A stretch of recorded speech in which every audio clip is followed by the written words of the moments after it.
शश्वत तत्तो जगद्गुरु भवतो दर्शनम यस्यात् अपुनर्भव दर्शनम। हे प्रभु, देना चाहो तो एक वस्तु आज मुझे आप दोगे। बोले क्या? प्रभु ऐसी कृपा करो कि मेरे और मेरे परिवार के जीवन में पथ पथ पे कोई ना कोई विपत्ति आती रहे, बस प्रभु यही वरदान आप मुझे दो। प्रभु ने कहा, अरे बुआ ये क्या मांग रहे हो? कितने मुश्किल से तो आप थोड़े अच्छे दिन देखने को आए हैं, कितने मुश्किल से तो आप थोड़ा समय बदला है और आप मांग रहे हो विपत्ति चाहिए। तब कुंता जी कहते हैं कि प्रभु, जब कष्ट था, जब विपत्ति थी, जब दुख था, उस समय आप हमारे संग थे। आज राज्य मिला, संपत्ति मिली, लेकिन आप हमें छोड़ के जा रहे हो।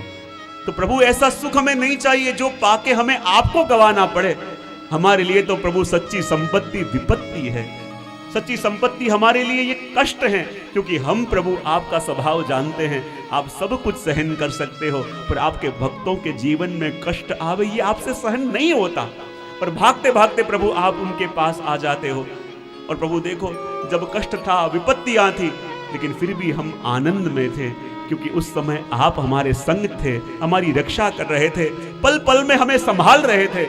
लेकिन आज देखो प्रभु, समय बदला, राज्य मिला और आप हमें छोड़ के जा रहे हो। और ये प्रभु मनुष्य बड़ा स्वार्थी है। जब जीवन में विपत्ति आवे, जब जीवन में कष्ट आवे, तो बार बार आपके पास आके विनती भी करेगा, बार बार आपके पास आके रोएगा भी। लेकिन जब दिन बदलता है, थोड़े अच्छे दिन आते हैं, और सबसे पहले ये मनुष्य प्रभु उन्हीं को भूलता है जिनकी कृपा से भाग्य बदला है। उस समय मनुष्य के पास उन्हीं के लिए समय नहीं होता कि जिनकी कृपा से ये सुख मिला है। और इसलिए प्रभु ऐसी कृपा करो कि पथ पथ पे जीवन में विपत्ति आवे, पथ पथ पे प्रभु कष्ट आवे, क्योंकि कष्ट आएगा तो हम आप ही को याद करेंगे। और आपका स्वभाव यह है कि आप अपने भक्तों का कष्ट नहीं देख सकते, आप अपने भक्तों को अकेले भटका हुआ देख नहीं सकते। प्रसंग नहीं आता व्हाट्सएप का, कई बार मैं कहता हूं कि जब एक बार एक व्यक्ति बड़ा सफल हुआ, बहुत सफल हुआ, पूरी दुनिया में उसका नाम हो गया, बहुत सफल हुआ।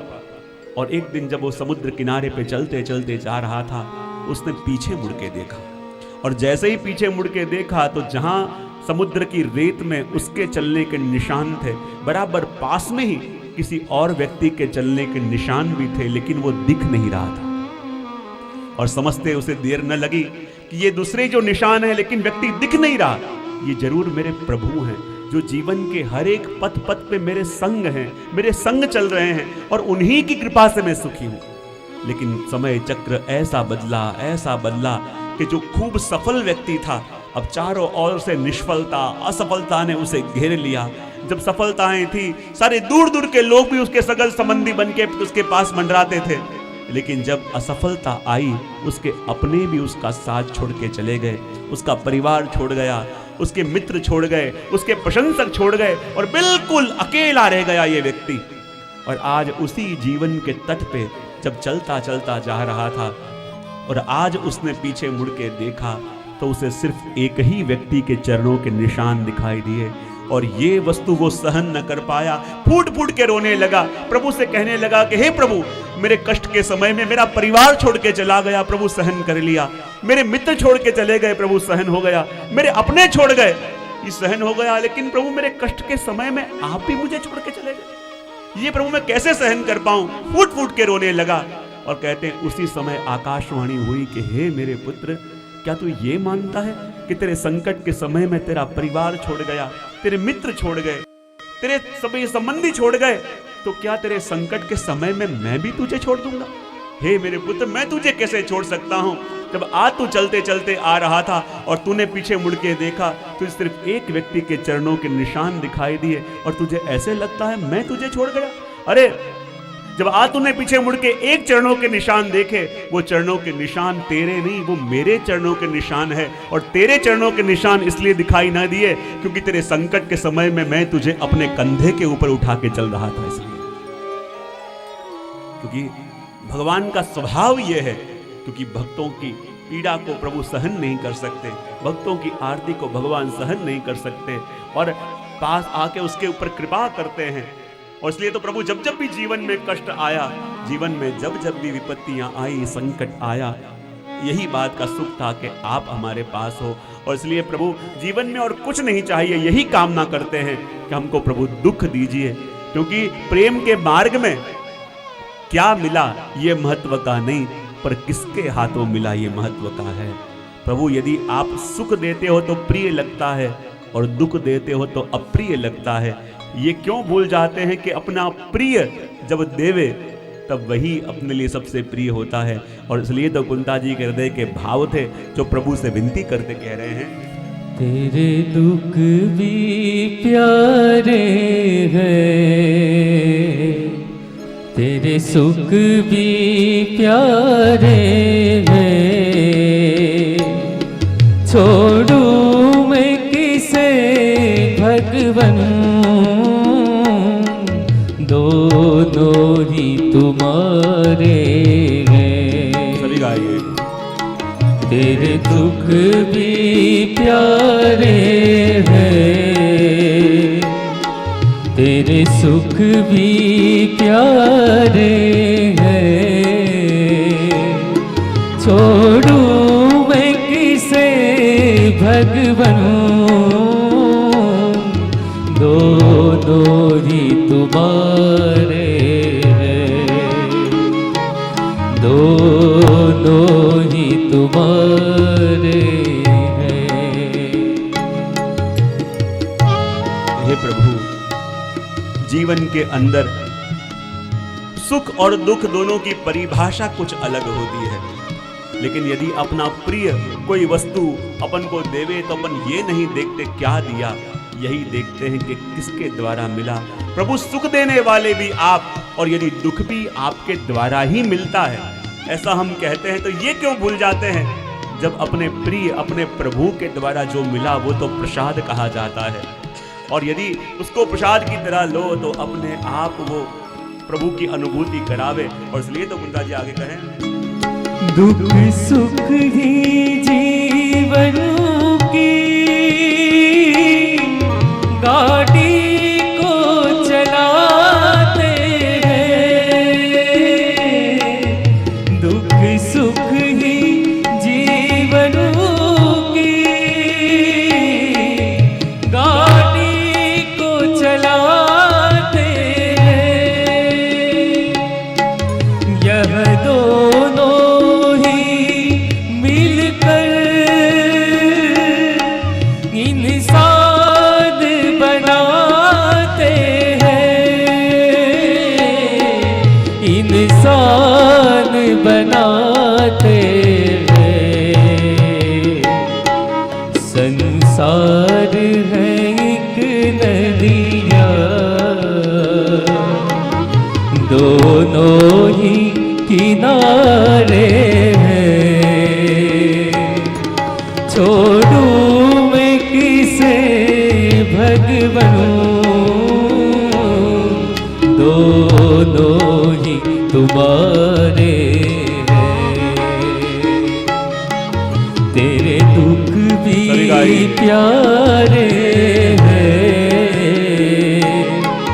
तेरे सुख भी प्यारे हैं, छोड़ू मैं किसे भगवन, दोनों ही तुम्हारे हैं, दोनों ही तुम्हारे हैं। और दुख भी क्या है, बड़ा 10 माल का बिल्डिंग बन रहा था, सबसे ऊपर एक कॉन्ट्रैक्टर खड़ा था और नीचे जो व्यक्ति था काम कर रहा था वो ऊपर से उसे बुलाना चाहता था, बार बार आवाज लगावे लेकिन आवाज नीचे तक पहुंच नहीं रही थी। कैसे बुलावे उसे, कोई उपाय ना दिखा। तो उसके पास एक सिक्का था, सिक्का ऊपर से नीचे डाला, जैसे उसकी नजर पड़ी उसने लेके अपने पास रख लिया लेकिन ऊपर नहीं देखा। फिर से कोई रुपए की नोट डाली, उसने लेके जेब में रख लिया, ऊपर नहीं देखा। लेकिन ऊपर वाला व्यक्ति कहे कि मैं उसे अपने पास बुलाना चाहता हूँ, क्या करूं? बार बार रुपए की नोट डाले, वो लेके अपने पास रख ले लेकिन ऊपर न देखे। तब ऊपर रहे व्यक्ति ने छोटी सी कंकरी डाली और जैसे कंकरी लगी और उसने ऊपर देखा, और तब उसने अपनी बात कही। तो जीवन के अंदर जब जब भी प्रभु लाभ देते हैं तब भी मानो कि प्रभु ये चाहते हैं कि अपनी दृष्टि उनकी तरफ हो, लेकिन जब लाभ मिलता है अपन लाभ लेके रख तो लेते हैं, उनकी ओर देखते नहीं। फिर प्रभु कोई लाभ कराते हैं, फिर अपने पास रख लेते हैं, ऊपर नहीं देखते। तो प्रभु ये चाहते हैं ये मेरी ओर देखे, मैं उसे कुछ कहना चाहता हूं, लेकिन बार बार लाभ दिया, अपन ने लेके रख लिया, उसकी ओर न देखा। तब एक छोटी सी कंकरी मारी, वो कंकरी को ही अपन दुख कहते हैं, लेकिन वो पीड़ा देने के लिए नहीं, वो इसलिए कि अपनी दृष्टि उनकी ओर आ। इसलिए तो मैं कैसे कहूँ भगवान मुझे ये दे या वो दे, कृष्णा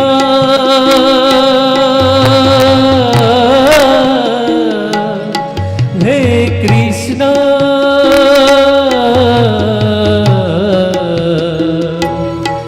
मैं कैसे कहूँ भगवान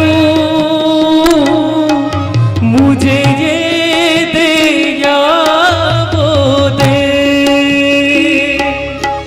तेरी मर्जी भगवान जो चाहे मुझे दे दे, जो चाहे मुझे दे दे।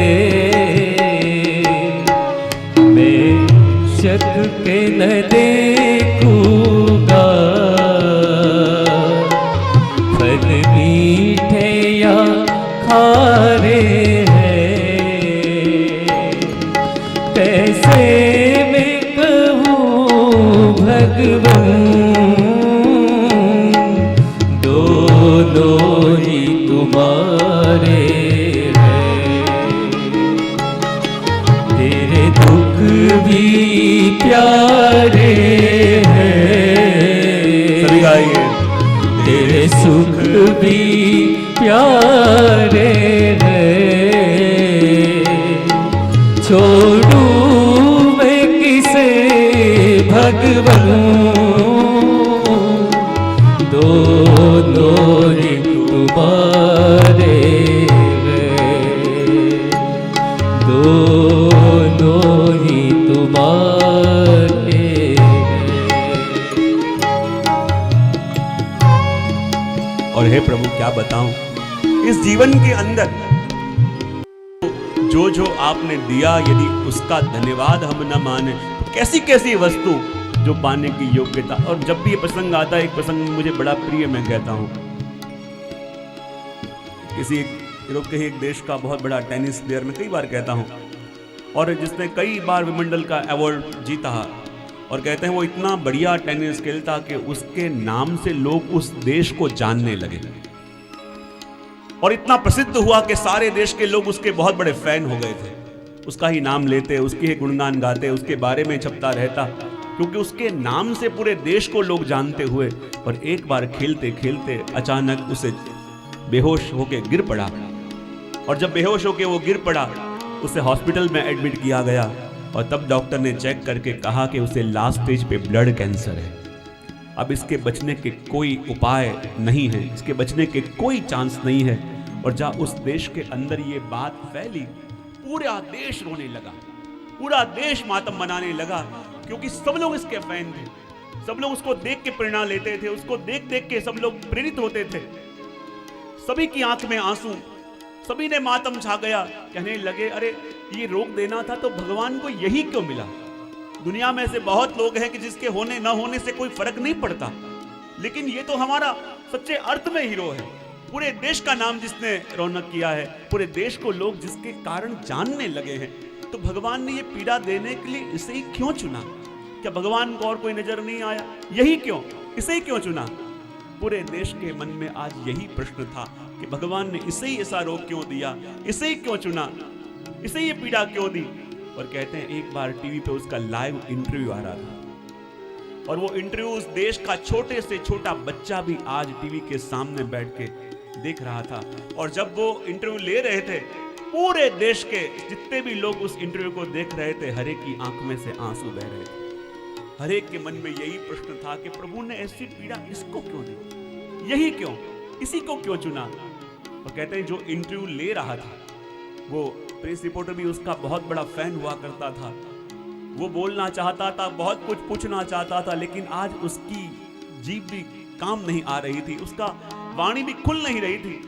बोलना चाहे लेकिन बोल ना पावे, कंठ अवरुद्ध हो जावे। लेकिन फिर भी उसने हिम्मत करके एक ही शब्द पूछा कि भगवान ने ये रोक देने के लिए, ये पीड़ा देने के लिए तुझे ही क्यों चुना। इतना पूछ के वो फूट फूट के रो पड़ा।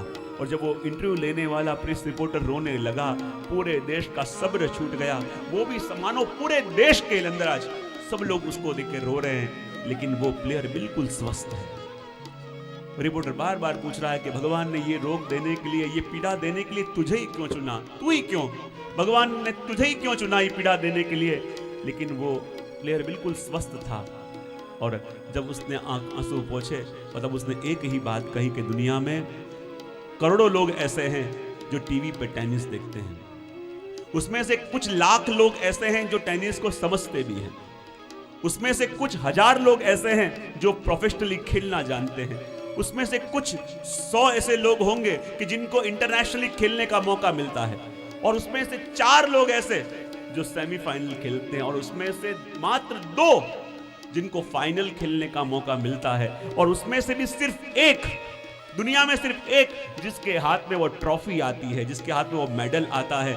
और जिस दिन मैं वो ट्रॉफी अपने हाथों में लेके खड़ा था, मैंने भगवान से पूछा नहीं था कि आपने मुझे ही क्यों चुना, तो फिर आज मुझे ये पूछने का क्या अधिकार है कि मैं ही क्यों। जब भगवान ने मुझे वो दिया था जो दुनिया में किसी को नहीं दिया, जब भगवान ने मुझे वो दिया जो दुनिया में किसी के लिए भी सोचना भी दुर्लभ है, तब यदि मैंने नहीं पूछा कि वाई ओनली मी, सिर्फ मैं क्यों, तो फिर आज मेरा पूछने का क्या अधिकार है कि आपने मुझे ही क्यों चुना।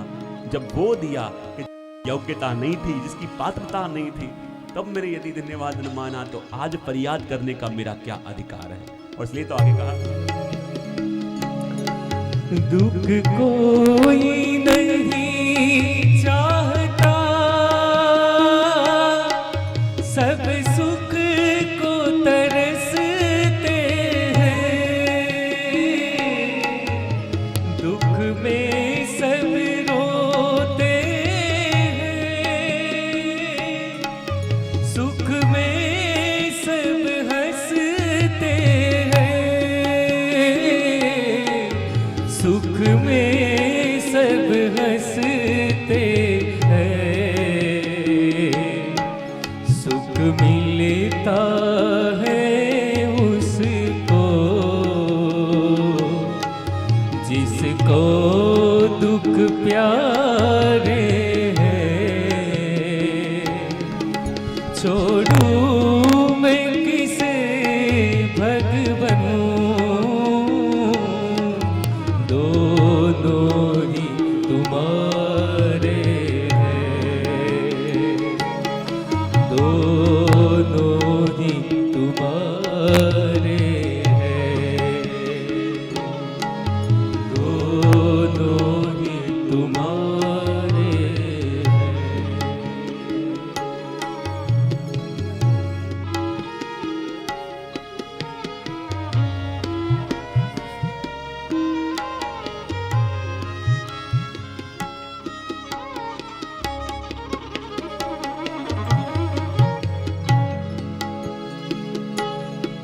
सुख में मुस्कान करो, दुख में फरियाद करो, कृष्णा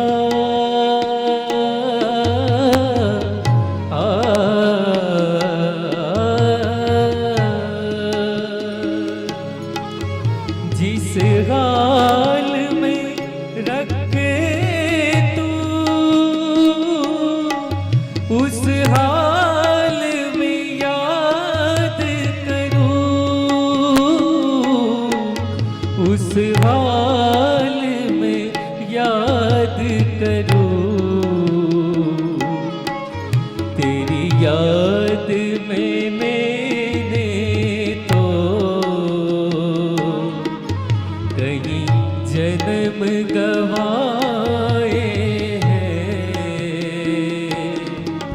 छोड़ूं मैं किसे भगवनूं,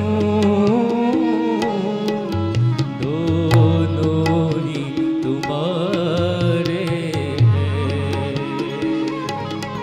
दोनों ही तुम्हारे हैं, दोनों ही तुम्हारे हैं। कुंता जी ने प्रभु की स्तुति करी, स्तुति करके मनाया, प्रभु आप हमें छोड़ के मत जाओ, क्योंकि आपके बिना जीवन जीने की कल्पना भी हम नहीं कर सकते। जब कुंता जी ने भगवान को मनाया, भगवान मान गए और पुनः हस्तिनापुर पधारे। जहाँ भगवान को आया देखा, सभी प्रसन्न हो गए। सब लोग कहने लगे, देखो प्रभु को हमसे दूर जाना गवारा न था, इसलिए हमारे लिए पधारे। कुंता जी कहने लगे, नहीं नहीं, प्रभु तो पधार ही गए थे, मैंने जाके मनाया और वापस पधारे। अर्जुन कहने लगे, नहीं नहीं, वो तो मेरे मित्र हैं, मुझसे दूर जाना कैसे पसंद होता, इसलिए मेरे लिए पधारे। द्रौपदी कहने लगी, नहीं नहीं, एक बार प्रभु के उंगली में पीड़ा हो गई थी, मैंने साड़ी फाड़ के वो पट्टी बांधी थी, उसी संबंध को याद करके मेरे लिए पधारे। सुभद्रा जी कहने लगे, नहीं नहीं, मेरे भाई हैं, मुझसे दूर जाना कैसे गवारा होगा, इसलिए मेरे लिए पधारे। सब लोग कहने लगे, प्रभु मेरे लिए पधारे, मेरे लिए पधारे। सबने मिलके प्रभु से पूछा, प्रभु आप ही बताओ कि हम में से आप किसके लिए आए। तब प्रभु ने कहा, मैं ये लौकिक संबंध में नहीं मानता, तो बताओ आप किसके लिए आए। भगवान ने कहा, प्रश्न तो सुंदर पूछा है, लेकिन 6 बजने को आए, इसलिए उसका उत्तर कल दोपहर को 2 बजे दूंगा।